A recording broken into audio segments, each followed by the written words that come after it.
Hey, Grace Point family. Good to be with you again for these summaries about what you're going to be reading in the next week of GPRead. We are up to week number 13, and we're going to be looking at the end part of Exodus, chapters 39 and 40, and then tiptoe into the book of Leviticus. We are placing in the app at gracepoint.life/read. We are placing summary videos from YouTube from an organization called the Bible Project. There is one for every book of the Bible, and we are placing them into the app on the days you enter a new book. So like Leviticus, for example, in this week, go there, watch those summary videos. They'll give you a much better overview of the entire book than I'm doing here, and will help you as you read to understand the things that you're reading. Now, we're going to have some difficulties here as we get into Leviticus because it is way outside the norm of what we experience in our lives. So let me walk you through it. Let's finish up Exodus first. Chapters 39 and 40, you're going to see Moses overseeing the construction, or rather the creation of the priestly garments. There's a lot of symbolism you're going to see in here. So as you're reading this, think about what did these things represent in terms of God's holiness, God's character, what he's saying about our relationship with him. And then think also ahead to books like the book of Revelation. And you're going to see any of these stones that are mentioned, for instance, that are in the breastplate. Are you going to see them mentioned in the book of Revelation? And are there things where the symbolism that we're finding here in Exodus is going to be repurposed in the book of Revelation, for example, or in some of the minor prophets, in a way that helps us understand better what those passages that we're going to read later mean? Just some things for you to be concerned about or be aware of rather, as you read.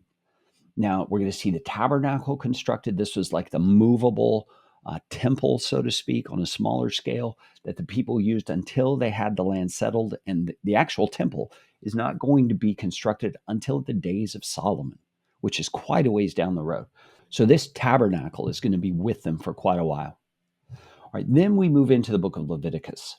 Let me give you a little background on the book of Leviticus. You see, the Levites were a certain tribe within Israel.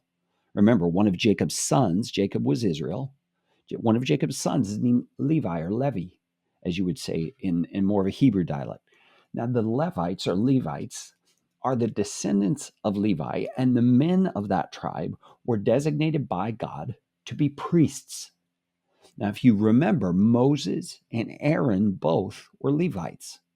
And Aaron, as Moses' brother, is the one God appoints as the high priest over the entire nation. And when he dies, another high priest from his line would be appointed. And so this book of Leviticus bears that name Levi, and its instructions specifically for the priests, the Levites, the ones who were to serve in the temple. And so you're going to see in the very beginning, you're going to see all kinds of laws that are given that relate to the Levitical practices of the priests and those who served in the temple. You're going to see laws about burnt offerings. You're going to see laws about grain offerings, about peace offerings, about sin offerings, about guilt offerings. And all of these sacrifices, these offerings that had to be made, were to be made in specific situations. And that's what the name of the type of offering indicates. This is the one you do when you are seeking peace. This is the one you do for when you've sinned. This is the one for when you're guilty of something. There's all kinds of different offerings that apply. So read through the descriptions carefully and think ahead to the coming of Jesus. Think ahead to the things these things represent relating to Jesus and how his death and his atonement did not remove the need for these things, but fulfilled them, thereby removing the need for them. Do you see? He's not abolishing the law, he's fulfilling it. His death, his resurrection, all of those things. Now, you're also going to see some things about the priests and the way they are to perform these offerings. And then you're going to end up your reading for this week with the consecration of Aaron and his sons.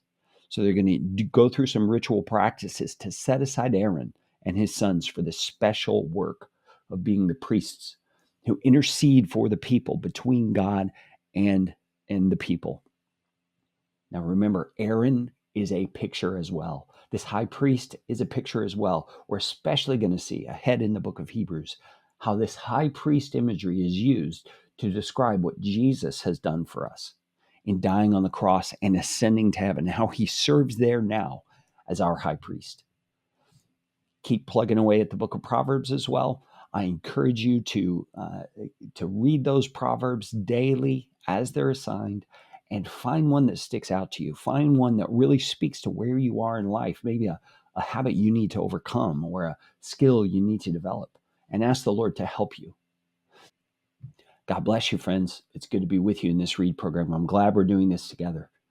Take care. I will talk to you later. Love you.